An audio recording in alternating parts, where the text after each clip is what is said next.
आदरणीय विचारमंच, तुमच्या आमच्या सर्वांच्या गुलामीतून मुक्तता करण्याकरिता या संपूर्ण इतिहासाच्या पटलावरती झुंज दिली त्या सर्वांना मी अभिवादन करतो। ही महाराष्ट्रातील एक वेगळी टीम कार्यकर्त्यांनी आपल्याला फक्त चंद्रपूरमध्ये दिसू शकते आणि ती उल्लेखनीय आहे। त्यांचं मी अभिनंदन करू शकतो की महाराष्ट्रामध्ये आणि भारतभरामध्ये जी अधोगती चाललेली आहे त्या अधोगतीचं प्रस्थापित समाज व्यवस्था ज्या पद्धतीने जबाबदार असते, तसेच त्या समाजातील जो गुलामीकडे ओढला जाणारा समाज असतो त्या समाजाने सुद्धा दुर्लक्ष केलेलं असतं। त्याच्यामध्ये सर्वात प्रतिगामी विचार घेऊन जगणारा जो डॉक्टर वर्ग असतो, प्राध्यापक असतो, त्या डॉक्टरांमध्ये सक्रियपणे महाराष्ट्रामध्ये मला नाही वाटत दुसरी या ठिकाणी अशी आपल्याला टीम दिसू शकेल की जी शाळा वाचवण्याकरता, त्यातल्या सरकारी शाळा वाचवण्याकरता सक्रियपणे शाळा शिक्षण बचाव परिषद आयोजन करतो।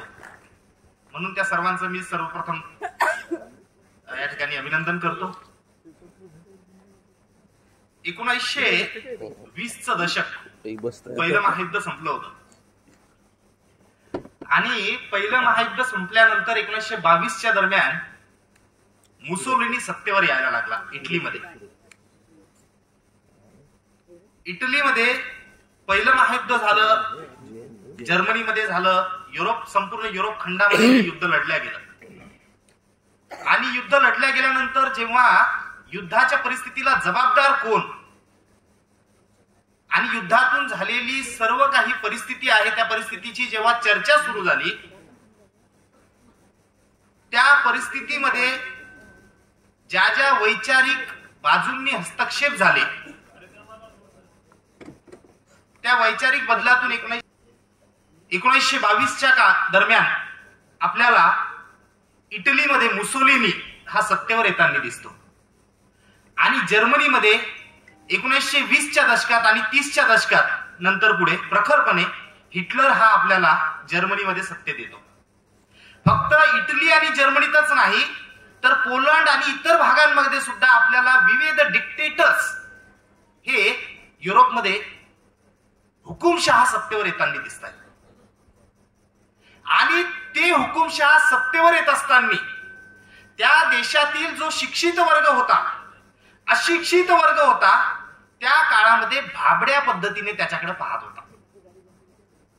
हा प्रत्येक समाजातील हा देशातील समूह त्या त्या काळामध्ये त्या त्या देशामध्ये जेव्हा जेव्हा प्रतिगामी शक्ती गुलामी लादण्याकरता प्रखर होत असतात तेव्हा तो त्याच्या सामाजिक आणि राजकीय भानामध्ये एका अशा अवस्थेपर्यंत पोहोचत असतो की तो स्वतःचं विवेकीकरण खुंटवून बधिरीकरणाच्या प्रक्रियेकडे जात असतो आणि जी विदारक प्रश्न असतात, ज्वलंत प्रश्न असतात, उघड्या डोळ्यांनी जी प्रश्न आपल्याला बघावी लागत असतात की आमच्यावरती ज्ञानबंदी लादल्या जाते, आपल्या मुलांचं अवतीभोवतीच्या शोषित अंकित समाजाचं शिक्षण हिरावून घेतलं जात असतं, त्यावेळेस तो समाज हा फक्त भारतातील आजच्या काळातील समूह नाही तर इतिहासाच्या पटलावरती जेव्हा जेव्हा आम्ही मागे वळून बघू तेव्हा तुम्हाला आणि मला हे दिसेल की त्यावेळेस त्या समाजाने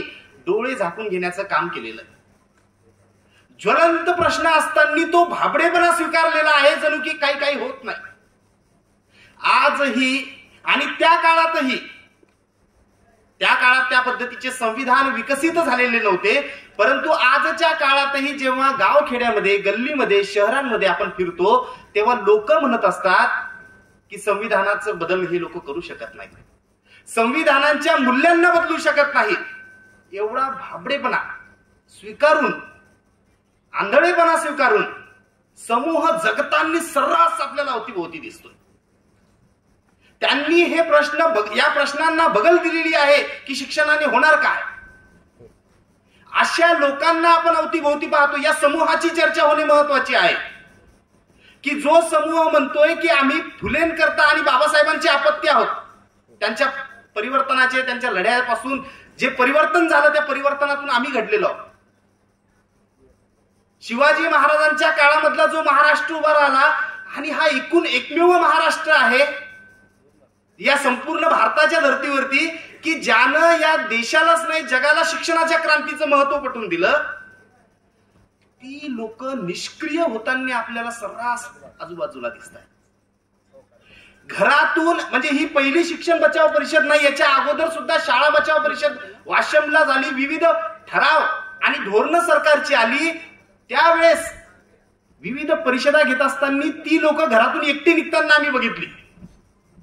काळाचे संकेत सुद्धा ओळखू शकत नाहीत की ज्या वेळेस तुम्हाला प्रतिक्रांती ही प्रखर होते, जेव्हा जेव्हा शाळेच्या दरवाजे बंद होतात ज्या ज्या गावातला, तेव्हा त्या ठिकाणी फुले हारतात. ज्या गावामध्ये शाळेच्या संदर्भामध्ये ठराव पास केला जातात, सरकारकडून ठराव येत असतात की पटसंख्येच्या नावाखाली शाळा बंद होणार आहेत, त्यावेळेस सावित्रीबाई फुलेंचा लढा हा माघार घेतलेला असतो. त्यावेळेस बाबासाहेबांचा लढा हा माघार घेतलेला असतो. परंतु इथे बसलेले म्हणत नाही मी, परंतु बाहेरचे या लोकसमूहांनी ही भूमिका घेतलेली आहे की या प्रश्नांवरती बोलायचं नाही. आणि जी प्रश्न त्यांना कळतात त्या प्रश्नांच्या संदर्भामध्ये सक्रिय होत असताना तो सक्रियपणा हा परिवर्तनाच्या अंगाचा नाही, तो फार सोयीस्कर आहे. म्हणून राष्ट्रीय शिक्षण धोरणाच्या संदर्भाने महाराष्ट्रामध्ये जी बदल घडत आहेत, भारतभरातल्या बदलांच्या संदर्भातही आपण चर्चा करणार आहोत.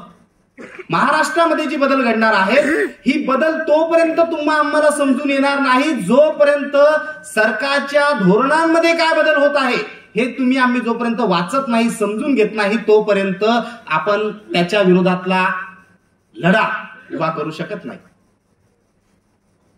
त्याच्या विरोधातलं जनतळ उभं जर करायचं असेल, बिजेकर सरांनी अगोदरच सांगितलं की बाबासाहेबांनी दाखले दिले की जोपर्यंत कुठलीही राजकीय क्रांती होण्याकरता प्रबोधनाची क्रांती, तीच प्रबोधनाची क्रांती प्रस्थापित जी सरकार सध्या सत्तेवर आलेली त्यांनी सुद्धा ती प्रबोधनाची क्रांती केलेली आहे, पण ती प्रतिगामी मूल्यांच्या माध्यमातून. ती प्रबोधनाची क्रांती होत नाही तोपर्यंत समाज बदल, ज्याला मूलगामी परिवर्तन आपण म्हणतो, ज्याला क्रांतीची भाषा म्हणतो, क्रांती ही मूलगामी असते. क्रांती जोपर्यंत घडवायची असेल तो ती क्रांती घडवण्याकरिता आम्हाला प्रबोधनाची, युरोपमधल्या इतिहासाचा जेव्हा आम्ही अभ्यास करतो की युरोपमध्ये हार्वर्ड युनिव्हर्सिटी आहेत, अमेरिकेसारख्या देशांमध्ये, युरोपमध्ये मोठमोठाली विद्यापीठ आहे, या संपूर्ण विद्यापीठाची पार्श्वभूमी प्रबोधनाची आहे.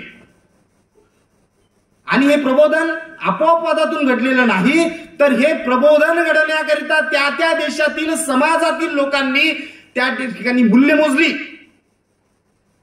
आपल्या प्राणाची मूल्य मोजली, आपल्या वेळेची मूल्य मोजली, त्या काळामध्ये जे जे काही आवश्यक असेल त्याची मूल्य मोजली आणि त्यांनी ते परिवर्तन घडवून आणलं. आज शिक्षणाच्या प्रश्नाच्या संदर्भामध्ये आपण जेव्हा चर्चा करतो, हा प्रामाणिक प्रश्न सर्वांनी आम्ही आपल्याला विचारला पाहिजे. मी सुद्धा मला विचारला पाहिजे आणि सर्वांनी विचारला पाहिजे.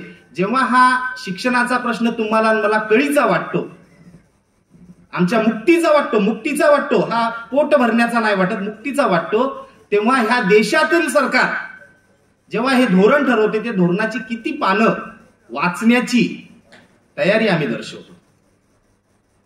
ज्या वेळेस ही धोरणांच्या वरती चर्चा होते, ही चर्चा समजून घेणे म्हणजे धोरण वाचणे एक पद्धत होऊ शकते, परंतु धोरणांवरती आयतं लिहिलेलं, जसं सुखदेव थोरात सर सकाळी बोलले, त्यांनी विविध न्यूजपेपरमध्ये लिहिली, अनिल सदगोपाल सर असतील, बिजेकर सर असतील, विविध लोकांनी लिहिलं, ते किती लोकांनी वाचण्याची तयारी दर्शवली.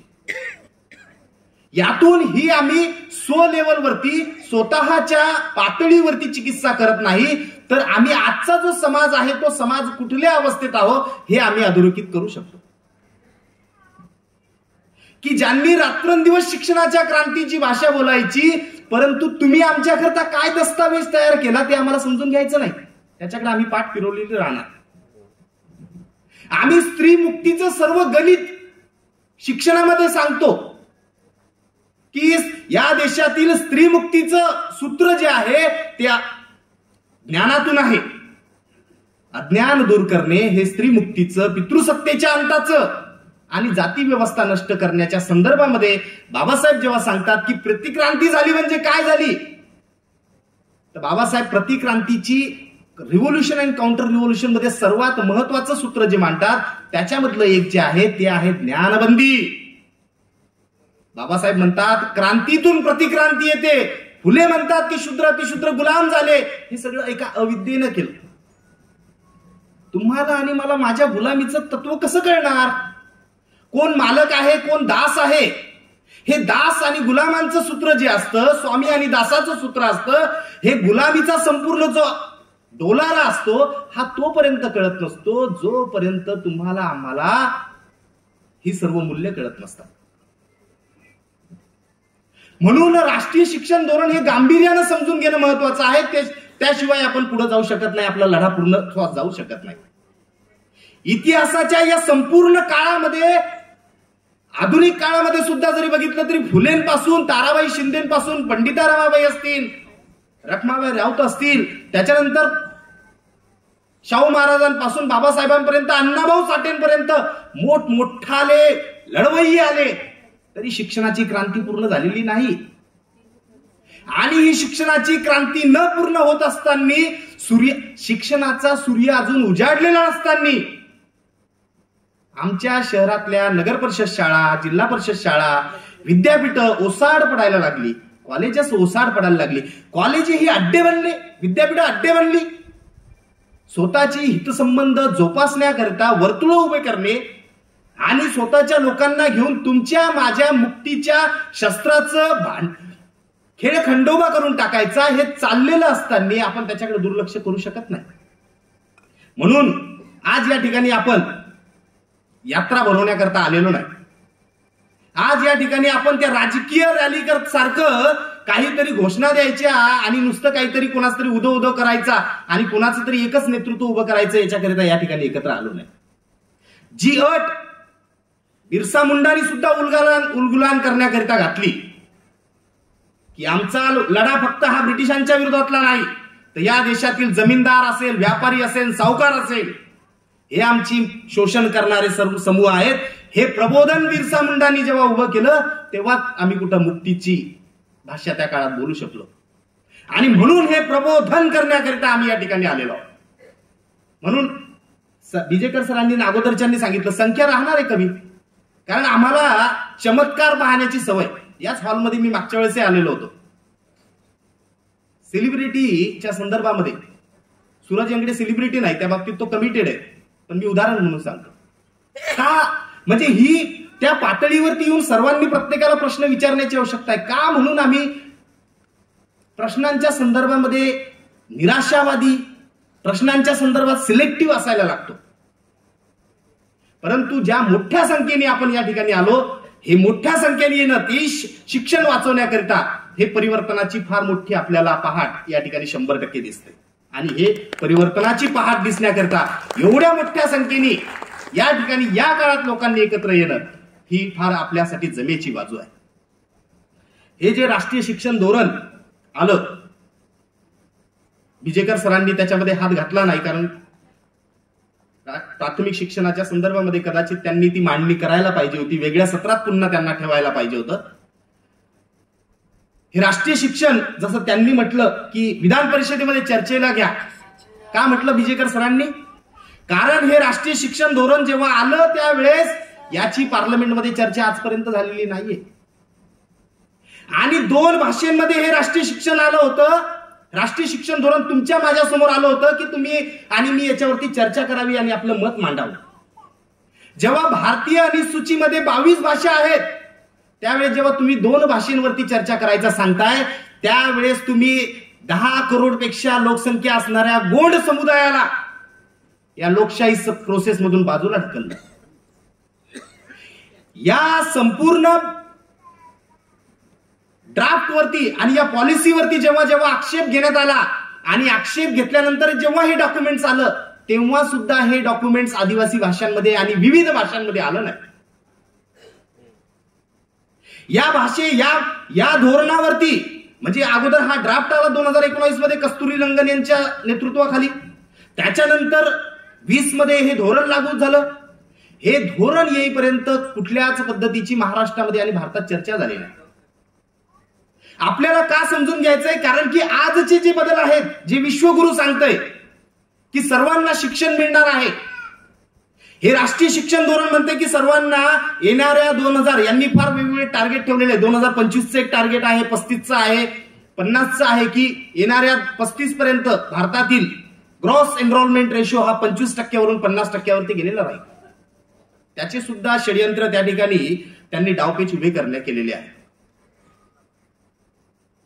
हे राष्ट्रीय शिक्षण धोरण जेव्हा लागू करण्यात आलं तेव्हा भारतभरातून जेव्हा विविध पत्रकं गेली, त्याचा विरोध झाला, त्यावेळेस 484 पानाचा ड्राफ्ट हा 65 पानावरती आणून त्यांनी सीमित केला.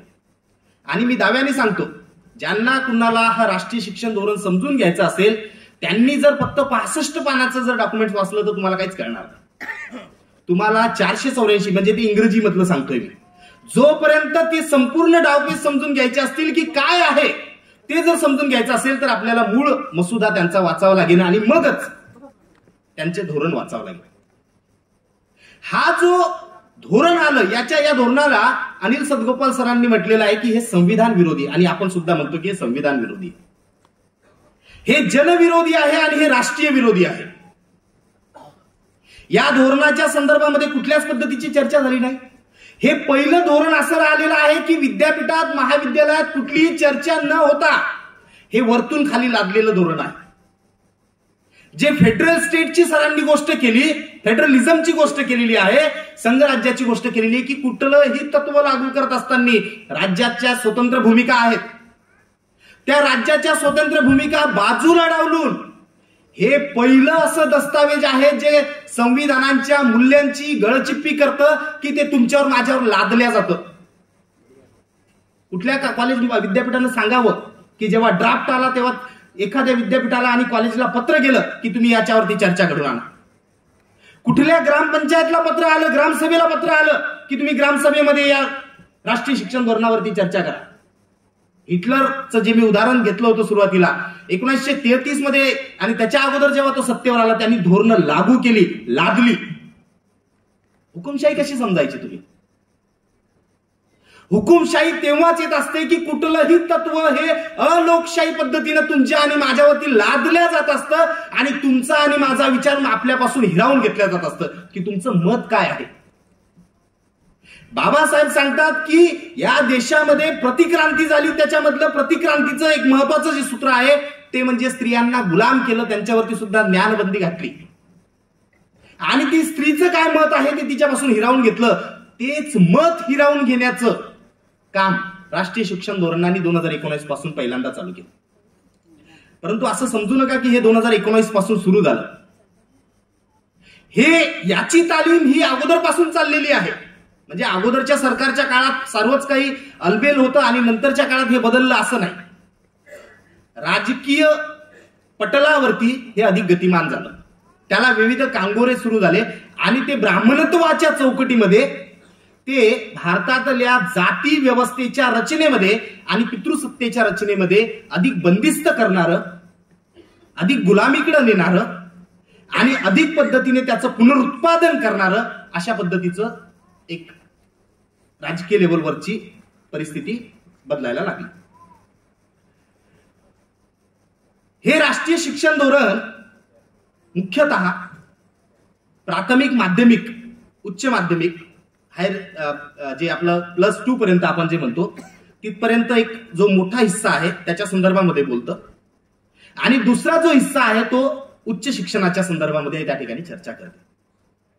मी आज या ठिकाणी उच्च शिक्षणाच्या संदर्भामधल्या काही ठळक गोष्टी या ठिकाणी सांगणार आहे. ज्या पद्धतीने या राष्ट्रीय शिक्षण धोरणाने हे सांगितलं की हे राष्ट्रीय शिक्षण धोरण आहे आणि तुम्हाला राबवायचंय, आज विद्यापीठां महाविद्यालयामध्ये आदेश येतात वरतून की तुम्हाला याच्या संदर्भातल्या कार्यशाळा घ्यायच्या आहेत आणि राष्ट्रीय शिक्षण धोरण कसं चांगलं आहे हे तुम्हाला पटवून द्यायचं. किती लोकांनी त्या ठिकाणी आक्षेप नोंदवण्यासाठी किंवा त्याच्या संदर्भातली चिकित्सक चर्चा करण्याकरता किती महाविद्यालय किंवा विद्यापीठांमध्ये चर्चा झाली याबद्दल तुम्हाला कुठलंच उदाहरण देता येणार नाही. हे एकमेव राष्ट्रीय शिक्षण धोरण असं आहे की आउटपुट काय राहणार आहे हे पहिलं डिझाईन केलेलं. रिझल्ट काय आणायचे आहेत याच्या संदर्भामधलं सर्व डिझाईन केलेलं आहे. म्हणजे तुम्हाला आश्चर्याची बाब वाटेल की राष्ट्रीय शिक्षण धोरणामध्ये मसुद्यामध्ये 73 वेळा संस्कृत शब्द येतो, परंतु एक वेळेस सुद्धा गोंडी शब्द येत नाही, जी 10 करोडच्या वरती लोक बोलतात. किती लोक संस्कृत बोलतात? हा जो आदिवासींचा संपूर्ण समूह बेल्ट आहे, तेलंगणापासून हा जो सुरू होतो संपूर्ण मध्य भारतापासून वरपर्यंत जाणारा झारखंड पर्यंतचा, तुम्ही एका फटक्यामध्ये त्याला बाजूला केलं. त्या भाषेला तुम्ही बाजूला केलं नाही, तर त्या संस्कृतीला, त्यांच्या संपूर्ण ज्ञान व्यवहाराला बाजूला केलं. तुमचं काय म्हणणं आहे तुम्ही सांगूच नका. आणि अशा पद्धतीने हे राष्ट्रीय शिक्षण धोरण जेव्हा लागू केलं तेव्हा याच्यामध्ये काही चर्चा करण्यात आली. त्याच्यातली पहिली चर्चा अशी झाली की भारतामधलं जे शिक्षणाची अधोगती आहे ती अधोगती त्यांनी मान्य केली. अधोगती करता जबाबदार कोण याची चर्चा नाही केली. अधोगती करता जबाबदारीची सुद्धा चर्चा करावी लागते की शासनाची धोरण असतील, सरकारी धोरण असतील, त्यांचं अनुदान असेल, त्यांनी दिलेल्या सोयी सुविधा असतील आणि एकूणच धोरणात्मक निर्णय असतील, याच्यावरती चर्चा न करता काही बाबी या उच्च शिक्षणाकरता जबाबदार आहे असं त्यांनी म्हटलं. त्याच्यामधलं त्यांनी पहिलं सूत्र सांगितलं की शिक्षण भारतातलं उच्च शिक्षण हे बर्बाद झालेलं आहे, कारण भारतातले शिक्षण हे विघटनकारी आहे, फ्रॅगमेंटेड आहे, असा शब्द त्यांनी इंग्रजीत मागितला आहे. बघा, बिजेकर सरांनी अगोदर सांगितलं की डिसेंट्रलायझेशन ऑफ एज्युकेशन हे डेमोक्रॅटिक सूत्र असतं. शिक्षणाचा विस्तार होणे, सार्वत्रिकरण होणे, शिक्षण हे गावखेड्यांपर्यंत पोहोचणे. कर्मवीर भाऊराव पाटील म्हणतात गावखेड्यांपर्यंत महाविद्यालय उभं राहणं हे कोठारी कमिशन जे सांगतं, त्या शिक्षणाच्या विस्तारित स्वरूपाला यांनी विघटनकारी म्हटलेलं आहे. की शिक्षणाचं काय झालेलं आहे? विघटन झालेलं आहे तुकड्या तुकड्यामध्ये. तर त्याला आता ते विघटन एक जबाबदार आहे. दुसरा मुद्दा त्यांनी सांगितला की विद्यापीठांमध्ये आणि महाविद्यालयांमध्ये नेतृत्वाचा अभाव आहे, लॅक ऑफ लीडरशिप. हे दुसरा मुद्दा मांडलेला आहे त्यांनी जी चर्चा केलेली. तिसरा मुद्दा जो त्यांनी मांडलेला आहे की स्वायत्तता, ऑटोनॉमी, जे जावडेकर आजकाल दिसत नाही आपल्याला, ते त्यांनी अगोदर ते बोलत होते 70-30चा फॉर्म्युला, की 70% शासन देईल. त्यांनी सुरू केलं होतं अगोदर ते की पुण्यामध्ये काही महाविद्यालयांमध्ये की 70% शासन देईल आणि 30% तुम्ही तुमचा जनरेट करायचा, त्याच्यामध्ये कशी फीज वाढवायची वगैरे ते तुम्ही बघा. त्यांनी म्हटलं की autonomy he is important. Autonomy कशा पद्धतीची? तर त्यांनी 3 पद्धतीची ऑटोनॉमी सांगितली. एक अकॅडमिक, ऍडमिनिस्ट्रेटिव्ह आणि फायनान्शियल. भारतातील महाविद्यालय आणि विद्यापीठांच्या अधोगतीच्या कारणामध्ये फ्रॅगमेंटेशन, लॅक ऑफ लीडरशिप, त्याच्याच सोबत त्यांनी सांगितलं की ऑटोनॉमी. या 3 गोष्टी जबाबदार आहेत. आणि त्यांनी त्याच्यातलं आकडेवारी दिली की भारतातील 40% असे कॉलेजेस आहे की ती खोटी आहे, की तिथे विद्यार्थी नाही. 20% असे कॉलेजेस आहेत की ज्या ठिकाणी मुलं येत नाहीत किंवा त्यांची पटसंख्या कमी आहे. 4% अशी कॉलेजेस आहे की त्यांची 3000 पेक्षा संख्या कमी, म्हणजे असे जवळपास 64 ते 65 कॉलेजेस ही जबाबदार आहेत. आजही गडचिरोली सारख्या भागामध्ये किंवा इतर भागांमध्ये सुद्धा तुम्ही फिरता तर दूरपर्यंत 50-50, 40-40, 60-60 किलोमीटर पर्यंत कॉलेजे दिसत नाहीत. आणि दिसलेली कॉलेजे ही कशा ओसाड पद्धतीने, विना शिक्षकाची, विना प्राध्यापकांची, ज्या ठिकाणी लायब्ररी नसते, खेळण्याचं ग्राउंड नसतं, विशेष पुस्तकं नसतात, मॅगझिन्स नसतात, अशा अवस्थेत आहे. ही 65% ते 70% कॉलेजेस ही शासनाच्या संसाधनावरती दबाव आहे किंवा त्याच्यावरती ते अधिकचा खर्च होतो. म्हणून हा संसाधन जर आपण बंद करून दुसरीकडे लावली तर शिक्षण, उच्च शिक्षण पुढे जाईल. हा पैशाचा अपव्यय आहे, संसाधनाचा अपव्यय आहे. म्हणून हे जे विघटनकारी शिक्षण आहे, हे विघटनकारी शिक्षण बंद करून त्यांनी शब्द इंग्रजी वापरलेला आहे, कॉन्सोलिडेशन ऑफ एज्युकेशन. शिक्षणाचं दृढीकरण. दृढीकरण म्हणजे काय? बिजेकर सर त्यांच्या पुस्तकामध्ये तुम्ही वाचल्यानंतर जे क्लस्टर सिस्टमच्या संदर्भात, स्कूल कॉम्प्लेक्सच्या संदर्भात जे सांगतायत तेच हायर एज्युकेशनच्या संदर्भात. आणि अगोदर कुटे माटे सरांनी जे सांगितलं की 3000 विद्यार्थ्यांच्या खाली जी पटसंख्या राहणार आहे त्या ठिकाणी ती महाविद्यालय बंद करून त्या ठिकाणी एक महाविद्यालय राहणार. म्हणजे समजा तुमच्या गडचिरोली, चंद्रपूर जिल्ह्यामध्ये, शहरामध्ये आज जर 8 कॉलेजेस असतील आणि 8 कॉलेजेस मधून तुमच्या 4 कॉलेजेसमध्ये 3000 विद्यार्थी, मोठमोठ्या कॉलेजेसमध्ये 3000, आमच्या गोंडवाना विद्यापीठात 3000 विद्यार्थी नाही, ती बंद करून मर्ज केल्या जातील. मर्ज हा शब्द पुन्हा शासनाचा आहे तो बंद केल्या जातील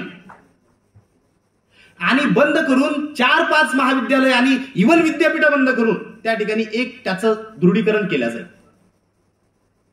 दुसरी गोष्ट त्यांनी त्यामध्ये म्हटलेली आहे की हे दृढीकरण केल्यानंतर जी महाविद्यालय बंद होतील ते काय, तर त्यांनी स्पष्ट सांगितलेलं की जी महाविद्यालय बंद होतील त्या महाविद्यालयाची जागा इमारत ही समाजोपयोगी कामाकरता वापरला जाईल. उदाहरणार्थ प्रौढ शिक्षण संस्था आणि लायब्ररी करता. म्हणजे चंद्रपूर मधल्या 8 पैकी जर 5 कॉलेजेस बंद होतील का, 100% होतील. आज इथं बसलेले प्राध्यापक आमचे मिलिंद सर मित्र पण आहेत. ऍडमिशनच्या स्थिती या प्रायमरी पासून हायर एज्युकेशन पर्यंत कशा आहेत हे सगळ्यांना माहिती आहे. यामुळे त्यांनी सांगितलेलं आहे की हा जो भूर्दंड पडतोय शिक्षणावरती, हा पैसा पडतोय कारण हे बनावट कॉलेज आहेत, खोटे कॉलेजेस आहेत, छोटे कॉलेजेस आहेत, हे बंद करून आपल्याला एका ठिकाणी सगळं आणायचंय. एका परिक्षेत्रामध्ये कॉलेज असावं. आजही आमच्या गोंडवाना विद्यापीठामध्ये मुलगा आम्हाला फोन करून सांगतो की सर आज मला हे डॉक्युमेंट द्यायचं होतं, आज येऊ शकत नाही, मी 2 दिवसांनी येईल का 3 दिवसात येईल. का? कारण एका विद्यार्थ्याला कोरचीवरून गडचिरोलीला यायचं असेल तर त्याला 150-200 किलोमीटरचा प्रवास करावा लागतो. सिरोंच्या वरून त्याला 250 किलोमीटरचा प्रवास करावा लागतो. कारण विद्यापीठामध्ये हायर एज्युकेशन मध्ये येण्याकरता तेवढं डिस्टन्स तो एका दिवसात कव्हर करू शकत नाही. अशा वेळेस जेव्हा महाविद्यालय बंद होतील, ज्या ग्रॅज्युएशन करणाऱ्या मुलांना नेमकंच ज्यांनी 12वी पास केलेलं आहे तेव्हा ती मुलं या शिक्षणातून ऑटोमॅटिक बाहेर फेकल्या जातील. ज्ञानबंदीचं सर्वात महत्वाचं सूत्र त्यांनी या दृढीकरणाच्या माध्यमातून आणलं की आम्ही आता या सगळ्यांचं दृढीकरण करू, एकत्रीकरण करू. एकत्रीकरण करू म्हणजे काय? ज्या भागांमध्ये अजून शिक्षणाचा सूर्य उघडला नाही, ज्या भागामध्ये शिक्षणाचा अजून काही दरवाजे उघडले नाही, कॉलेजेस नाही, विद्यापीठ उघडण्याची आवश्यकता आहे, त्यावेळेस तुम्ही म्हणतायत की शिक्षण बंद करायचं, महाविद्यालय बंद करायचं कारण हा भूर्दंड आहे. दुसरा जे ते म्हणतायत की ऑटोनॉमी असली पाहिजे. ऑटोनॉमी म्हणजे काय, तर त्यांनी 3 पद्धतीचे महाविद्यालय याच्या पुढे राहणार असं सांगितलं. पहिल्या पद्धतीचं जे महाविद्यालय किंवा विद्यापीठ राहणार, याच्यानंतर सगळे विद्यालय राहणार नाही, ते सगळे विद्यापीठच होणार. विद्यापीठ होणार म्हणजे ते डिग्री देतील आणि स्वतःचा अभ्यासक्रम, वरचं जे करिक्युलम, नॅशनल करिक्युलम, त्यांचं जे त्यांनी कमिटी किंवा एक कमिशन स्थापन करतील, त्याच्या माध्यमातून ते सर्व चालणार आहे. हे 3 स्तरातील त्यांनी सांगितलेले की 3 स्तरातील महाविद्यालय राहतील. एक पहिल्या स्तरातील जे महाविद्यालय राहील ते फक्त संशोधन करेल, रिसर्च करण्याकरता. दुसऱ्या लेअरचं जे इन्स्टिट्यूट राहील त्याला हायर एज्युकेशन इन्स्टिट्यूट म्हणलेलं आहे त्यांनी, आता महाविद्यालय नाही. आणि व्हीसी जे आहेत ते व्हाईस चान्सलर ते बदलून आता चीफ एक्झिक्युटिव्ह राहणार आहे. म्हणजे मार्केटचे टर्मिनॉलॉजीज कशा येतात ते बघा, बाजारी चीफ एक्झिक्युटिव्ह राहणार आहे. पहिल्या स्तरातील हे रिसर्च करणारे, दुसऱ्या स्तरातील रिसर्च आणि टीचिंग करणारे, आणि तिसऱ्या स्तरातील फक्त टीचिंग करणारे आणि डिग्री देणारे. त्यांनी अट घातलेली आहे 2035 पर्यंत जी महाविद्यालय स्वतःचा स्तर या 3 कॅटेगरीमध्ये पर्यंत आणू शकणार नाही ती महाविद्यालय बंद केल्या जातील. स्पष्ट लिहिलेलं आहे. जी महाविद्यालय एका बाजूला फंड बंद करायचा, एका बाजूला रिक्रुटमेंट द्यायची नाही, एका बाजूला त्या ठिकाणी कुठलं सहाय्य करायचं नाही शासनाने, आणि दुसरीकडे म्हणायचं आता वाढून दाखवा. नागपूर विद्यापीठाची आता ऍडव्हर्टाईज आली, तुम्ही प्रत्येक विद्यापीठाची जर बघितली 2023 ला 100 वर्ष विद्यापीठ होत आहेत. सीपीआय बेरार मधलं विद्यापीठ, जुनं कॉलेज विद्यापीठ, ज्या डिपार्टमेंटला एकच परमनंट पोस्ट राहिलेली आहे सध्या, तिथे ऍडव्हर्टाईज केल्यानंतर फक्त एकच पोस्ट दिलेली आहे. विश्वगुरु म्हणताय ना, मग हिंमत असेल तर ज्या ठिकाणी सँक्शन 25 पोस्ट आहेत, 20 पोस्ट आहेत, ते का भरत नाही तुम्ही? तुम्हा आम्हाला या सगळ्या गोष्टी ऍडव्हर्टाईज सुद्धा वाचाव्या लागतील की काय होतंय नेमकं. एक पोस्ट की ज्या विद्यापीठाला 100 वर्ष पूर्ण झाली त्याचीही अधोगती, त्याचीही पडझड, की त्या डिपार्टमेंटला दुसरी पोस्ट नाहीये. आणि हे जे आहे या पद्धतीने आपण काही द्यायचं नाही, संसाधनं द्यायची नाही, पैसे द्यायचे नाही. आणि जर 2035 पर्यंत तुम्ही जर तुमची उंची वाढवली नाही, 3ऱ्या स्तरात आली नाही, तर ती विद्यापीठ महाविद्यालय बंद केल्या जातील. म्हणजे सरकार म्हणेल की आम्ही त्याच्याकरता जबाबदार नाहीये, आम्ही तुम्हाला सांगितलं होतं तुमची उंची वाढवा, तुम्हाला सांगितलं होतं कुस्ती खेळा, कुस्तीमध्ये जिंका, परंतु जेवण आम्ही देणार नाही, उपाशी तर ठेवू तुम्हाला. उपाशी ठेवायचं आणि लढण्याकरता कुस्तीच्या वर्तुळामध्ये उभं करायचं, या पद्धतीची रचना महाविद्यालय बंद करण्याकरता ठेवली. जी या तिसऱ्या स्तरामध्ये येणार नाही ती महाविद्यालय बंद होणार. आणि विचार करा, जर 65% जर महाविद्यालय विद्यापीठ बंद झाली तर काय होणार? ही महाविद्यालय विद्यापीठ त्यांची जबाबदारी राहणार आहे. त्यांनी म्हटलेलं आहे, तुम्हाला तुमची उंची वाढवण्याकरता आम्ही 3 पद्धतीची स्वायत्तता देतो. कोणची स्वायत्तता? अकॅडमिक, ऍडमिनिस्ट्रेटिव्ह आणि फायनान्शियल. तुम्ही तुमचे पैसे उभे करू शकता. आजही कॉलेजेसमध्ये चंद्रपूर सारख्या ठिकाणी जरी तुम्ही आले तर मुलांजवळ फोटोकॉपी करायला पैसे नसतात. आजही मुलांच्या अवस्था ज्या पॉलिथिन हातात घेऊन येत असतात, त्या पॉलिथिन सुद्धा त्याच्यावरचे ज्या प्रिंटिंग केलेले असतात मार्केटिंग, त्या सुद्धा अस्पष्ट झालेल्या असतात. त्यांच्या कपड्यांकडे, त्यांच्या संपूर्ण आर्थिक परिस्थितीकडे पाहून आपल्याला कळतं की किती विदारकता आहे. त्या ठिकाणी त्यांना मुभा देण्यात आलेली आहे की तुम्ही त्या पद्धतीने किती पैसा घेऊ शकता. म्हणजे महात्मा फुले म्हणतात की सक्तीचं शिक्षण असावं, मोफत असावं. बाबासाहेब म्हणतात, यांनी शब्द काय वापरले? अफोर्डेबल. Y affordable? अहो सक्तीचं आहे ना ते, अफोर्डेबल कसं म्हणता तुम्ही? परिभाषा बदलल्या. याला जर तुम्ही पॉलिसीला जर वाचलं तर त्यांनी म्हणलेलं आहे सोशली इकॉनॉमिकली डिसएडव्हान्टेज ग्रुप. का बरं? कॉन्स्टिट्युशनल कॅटेगरीज आहेत ना, एससी आहेत, एसटी आहेत, ट्रायबल आहेत, जेंडरच्या संदर्भातल्या कॅटेगरीज आहेत, एनटी व्हिजेंटी आहेत, सोशल कॅटेगरीज डिफाईन केलेल्या आहेत. तुम्ही जेव्हा परिभाषा बदलतात, तुम्ही जेव्हा त्याचं संपूर्ण काही नवीन नॉमेनक्लेचर वापरत असतात, त्यावेळेस त्याच्यातला आशय तुम्ही गमावून बसत असतात. जेव्हा आम्ही ट्राईब म्हणतो, आदिवासी म्हणतो, तेव्हा त्यांच्या सामाजिक, सांस्कृतिक, आर्थिक, भौतिक विश्वाची स्पष्ट आणि स्वतंत्र ओळख आम्हाला होत असते. जेव्हा आम्ही स्त्री म्हणत असतो तेव्हा ती स्त्री या पितृ समाजात, या जाती व्यवस्थेत स्त्रीचं काय स्थान आहे हे आम्हाला स्पष्ट होत असते. या कॅटेगरीज कॉन्स्टिट्युशनल कॅटेगरीज आहेत, ज्या आम्ही हजारो वर्षाच्या लढायामध्ये, आधुनिक महाराष्ट्राच्या, भारताच्या लढायात आम्ही निर्माण केलेल्या कॅटेगरीज आहेत. आम्ही हे ठरवलेले आहेत की you have to define, you have to recognise us through this categories. तुम्ही कशा दुसऱ्या कॅटेगरीज वापरू शकता? या संपूर्ण धोरणामध्ये कुठंच तुम्हाला आरक्षण नावाचा शब्द दिसत नाही. लक्षात ठेवा, एका ठिकाणी फक्त आरक्षण शब्दाचा उल्लेख आहे. तो काय आहे की कुठल्याही खाजगी विद्यापीठामध्ये आरक्षण असणार नाही. हे धोरण सांगतं की या देशामध्ये 100 खाजगी विद्यापीठ येणार. का विद्यापीठ येणार आहे खाजगी? अहो, जे राष्ट्रीय शिक्षण धोरणाला हे कळत नाही की हे जी विद्यापीठ युरोपमध्ये 100, 150 आणि 500 वर्षाच्या काळात उभी राहिलेली आहे, ती मेकॅनिकल पद्धतीने राहिलेली नाही, यांत्रिक पद्धतीने उभी राहिलेली नाही. त्या विद्यापीठांच्या शिक्षण संस्थेच्या वर आणण्यामध्ये एक फार मोठा संघर्ष आहे. ते मेकॅनिकल पद्धतीने भारतात आपण आणू शकत नाही. ऑक्सफर्ड युनिव्हर्सिटी आणि हार्वर्ड युनिव्हर्सिटी भारतात तशा पद्धतीने आणू शकत नाही. ती काही यांत्रिक खुर्ची हलवण्याची बाब नाही. तुम्हाला तो वर्ग, तो समूह सर्व घडवावा लागतो, बदलावा लागतो.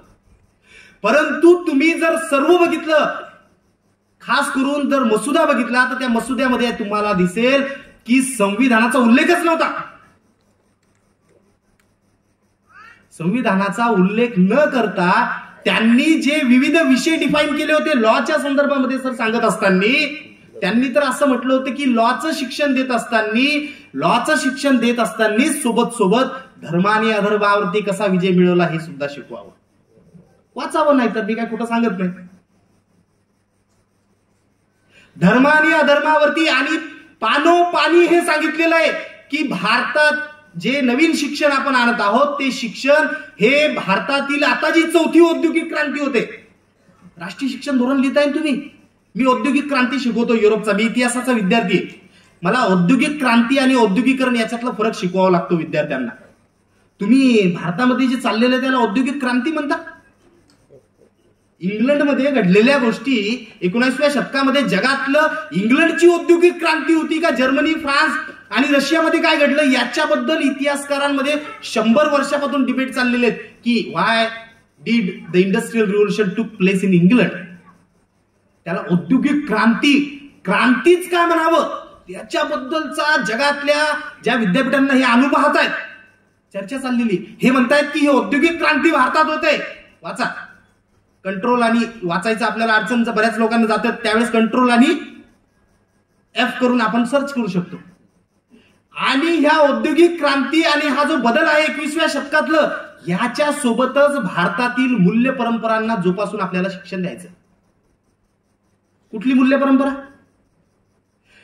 त्यांनी जेव्हा म्हटलं की हे विघटीकरण शिक्षण आहे, 10 घंटे मला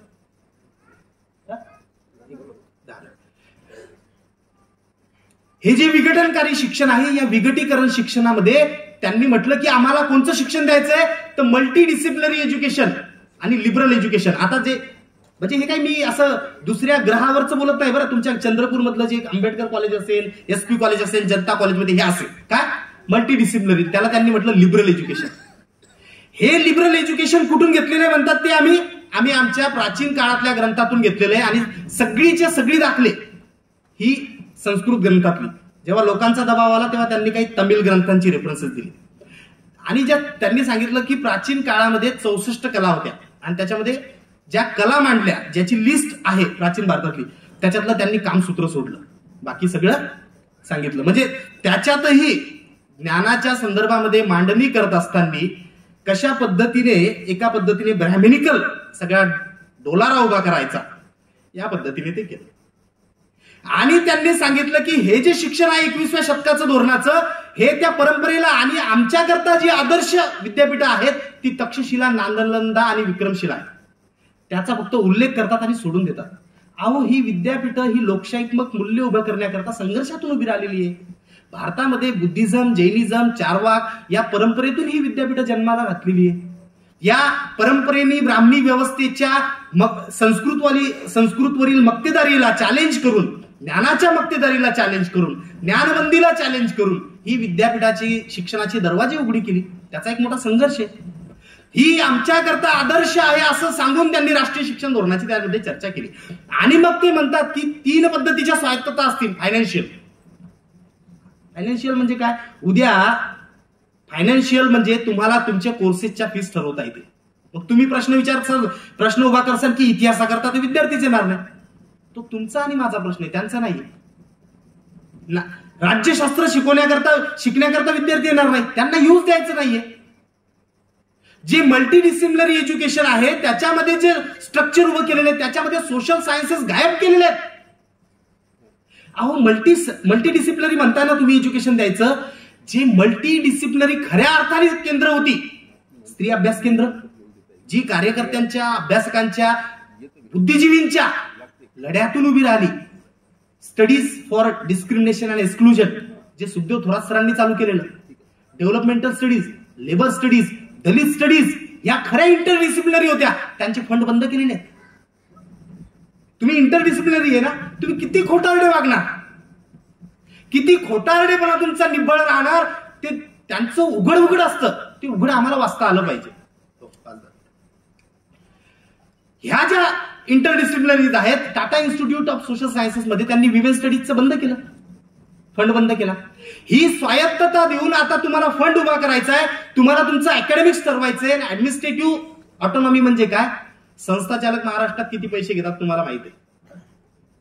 उद्या संस्था चालकांना ही प्रशासकीय स्वायत्तता त्या ठिकाणी राहणार. 2 मुद्दे मांडतो शेवटचे 2-2 मिनिटात आणि संपवतो. यांनी नॅशनल टेस्टिंग एजन्सी आणलेली आहे. सगळं काही नॅशनल आहे. म्हणजे बिजेकर सरांनी जे सांगितलं की स्टेट आणि सेंटरचे जे वेगळे अधिकार असतात ते बाजूला करून एक एजन्सी राहणार आहे की ती सर्वांची परीक्षा घेणार. JNU मध्ये मी शिकायला गेलो तेव्हा आमच्या परीक्षा घेत असताना ज्या पद्धतीने विचार करण्यात आला होता, डिस्क्रिप्टिव्ह पाहिलं, अनालिटिकल त्या ठिकाणी विचार पाहण्यात आला होता, तो न पाहता MCQ बेस या ठिकाणी परीक्षा राहणार आहे. म्हणजे छत्तीसगड मधल्या मुलांकरता आणि पुण्यामध्ये बसलेल्या मुलांकरता एका पद्धतीची परीक्षा त्या ठिकाणी ठरवण्यात येणार आहे. तुम्हाला जर हैदराबाद सेंट्रल युनिव्हर्सिटीत जायचं असलं तर परीक्षा एका पद्धतीची, तुम्हाला रँकिंग द्यायची फक्त कुठल्या विद्यापीठात जायचंय तर. या पद्धतीचं नॅशनल टेस्टिंग एजन्सीच्या माध्यमातून सोशल सायन्स आणि इतर विषयांचं नीट आणि जीई सारखं करतायत. कोणाची मुलं नीट होता हो, कोणाची जी? मी लिहून देतो तुम्हाला, 100% सांगतो. तुम्ही होती बघा की ज्यांनी प्रायव्हेट क्लासेस अफोर्ड केले, ज्यांनी आपल्या मुलांना नागपूर, पुणे, कोटा सारख्या ठिकाणी पाठवलं, पैसे भरले, परीक्षा हे करून घेतल्या आणि अशा पद्धतीची परीक्षेची डिझाईन ठेवली की ज्याच्यामध्ये फक्त आपलीच मुलं पास होऊ शकतात. तुम्ही पास झाले नाही, तुम्ही इतरांना अगोदर बेदखल केलं परीक्षा पद्धती उभी करून आणि त्याच्यानंतर तुमची मुलं पुढे गेली. ही बेदखल पद्धती या नॅशनल टेस्टिंग एजन्सीच्या माध्यमातून केलेली आहे. आणि शेवटचा मुद्दा सांगतो तो म्हणजे ऑनलाईन एज्युकेशनचा. ऑनलाईन एज्युकेशनच्या माध्यमातून ते तुम्हाला आणि मला आकडेवारी दाखवणार आहे की बघा आमच्याकडे 50% मुलं झालेली आहेत. आपल्याला माहित आहे की जी मुलं कोविडच्या काळामध्ये शिकू शकली ती कशी अवस्था होती. एका खोलीमध्ये राहणाऱ्या संख्यांचा जर सर्व्हे केला तर एका परिवारामध्ये 5 ते 6 मेंबर एका खोलीत किंवा 2 खोलीत राहतात. तुम्हाला शिक्षण घ्यायचं असेल ऑनलाईन एज्युकेशन तर घरी बसून तुम्हाला भौतिक सुविधा आहेत का? एक सर्व्हे झाला होता 2017 मध्ये, त्याच्यामध्ये भारतातील फक्त 6% मुलं मिनिमम लेवलवरचं तांत्रिक तंत्रज्ञान अफोर्ड करू शकतात. म्हणजे 96% मुलांना तुम्ही एका झटक्यामध्ये शिक्षणाचं वितरण हे असमान करणार आहात. तुम्ही शिक्षणापासून बेदखल करणार आहात त्यांना. पुन्हा करता शिक्षणाच्या संदर्भात. म्हणून ऑनलाईन शिक्षणाच्या माध्यमातून, मूकच्या माध्यमातून, वेगवेगळ्या याच्या पद्धतीतून अंबानी अदानीच्या वेगवेगळ्या कंपन्या वाचवण्याकरता तुमच्या माझ्यावरती ऑनलाईन शिक्षण देऊन म्हणजे तुम्हाला आम्हाला वाटलं पाहिजे आम्ही शिक्षण घेतो. आणि शेवटचा मुद्दा आहे तो म्हणजे मल्टिपल एंट्री आणि मल्टिपल एक्झिट, की तुम्हाला कधी पण महाविद्यालय सोडता येतं आणि कधी पण येता येतं. जी मुलं बीएला पहिल्या वर्षी सोडतील त्यांना सर्टिफिकेट भेटेल, दुसऱ्या वर्षी सोडलं तर त्याला डिप्लोमा भेटेल, तिसऱ्या वर्षी डिग्री आणि चौथ्या वर्षी ऍडव्हान्स डिग्री. कोणची अशी मुलं आहेत हो की जी एकदा शाळा सोडल्यावर परत येतात? सगळ्यात महत्वाचं आहे की ज्याला आपण गळती म्हणतो आणि अनिल सदगोपाल सरांच्या भाषेत ज्याला पुशआउट म्हणतात, की ही मुलं शिक्षणातून बाहेर फेकल्या जात असतात व्यवस्थेनं. ती मुलं उद्या म्हणू शकणार नाही की मी शिक्षणातून बाहेर फेकल्या गेलो. का? मी बीए फर्स्ट इयर केलं आणि मला सर्टिफिकेट कोर्स मिळाला. झालं ना, शिक्षणाच्या कल्पना परिपूर्ण झाल्या. म्हणून हा विषय मोठा आहे आणि आपण उशिराही सुरू केलं कारण आपण जो उशिरा आलो. तर त्याच्यामुळे कदाचित इतर वेळी आपण बोलू शकतो. गावतुरे मॅडम आणि आम्ही म्हणजे हे आज मी पहिल्यांदा बोलत नाही. मॅडमचं माझं बोलत असताना 5-6 म्हणजे जेव्हा 19 मध्ये आलं त्यावर्षीच आम्ही मूलमध्ये सुद्धा कार्यक्रम घेतला होता. त्याच्यानंतर सातत्याने जरी गडचिरोली हा भौगोलिक दृष्ट्या भागी असला तरी आजही आम्ही गडचिरोलीतून इथून 70 लोक आलेलो. गडचिरोलीमध्ये याच्या संदर्भामध्ये आम्ही कमीत कमी 50-60 कार्यक्रम घेतलेले असतील राष्ट्रीय शिक्षण धोरणाच्या संदर्भात, त्याचा निषेध करण्यासंदर्भात. आणि नाशिकची टीम इथं आलेली आहेत की त्यांनी शाळा बचाव परिषद फार मोठी घेतली की जे 100 ते 150 गावापर्यंत पोहोचून ग्रामपंचायतच्या माध्यमातून ठराव पास करून त्यांनी हे धोरण खारीज करावं म्हणून असं केलं. सगळे कर्तबगार या ठिकाणी बसलेले आहेत आणि पुढे सुद्धा आपण असंच काम एकत्रितरित्या करत राहू या आशेनं, ही आशा बाळगतो आणि मी या ठिकाणी थांबतो. धन्यवाद.